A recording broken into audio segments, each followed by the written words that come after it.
ঢাকা মহানগর গোয়েন্দা পুলিশের সাবেক কর্মকর্তা গোলাম সাকলাইনকে বাধ্যতামূলক অবসরে পাঠানোর প্রাথমিক সিদ্ধান্ত নিয়েছে স্বরাষ্ট্র মন্ত্রণালয়। এ বিষয়ে বাংলাদেশ কর্ম কমিশনের মতামতও চাওয়া হয়েছে।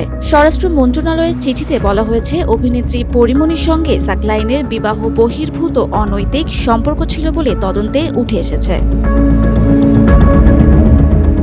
চিঠিতে আরও উল্লেখ করা হয়, 2021 সালে পরিমণির বাসায় সাকলাইনের নিয়মিত যাতায়াত, কল রেকর্ড বিশ্লেষণ, মোবাইল ফোনের ফরেনসিক তথ্য এবং সিসিটিভি ফুটেজ পর্যালোচনা করে এসব তথ্য পাওয়া গেছে।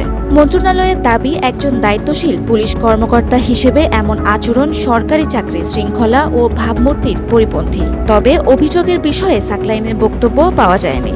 অন্যদিকে পরিমণি বলেছেন, বিষয়টি এখনও ব্যক্তিগত পর্যায়ে আসেনি, তাই এই মুহূর্তে কিছু বলার প্রয়োজন দেখছেন না। উল্লেখ্য, 2021 সালে ঢাকা বোট ক্লাবের আলোচিত মামলার তদারক কর্মকর্তা ছিলেন সাকলাইন। সেই সময় থেকেই তাদের সম্পর্ক নিয়ে আলোচনা শুরু হয়। এখন প্রশ্ন, পিএসসির মতামতের পর শেষ পর্যন্ত কি সিদ্ধান্ত নেয় সরকার, সেদিকেই নজর সবার। Ananya Shukla, desk report, hello Bangladesh.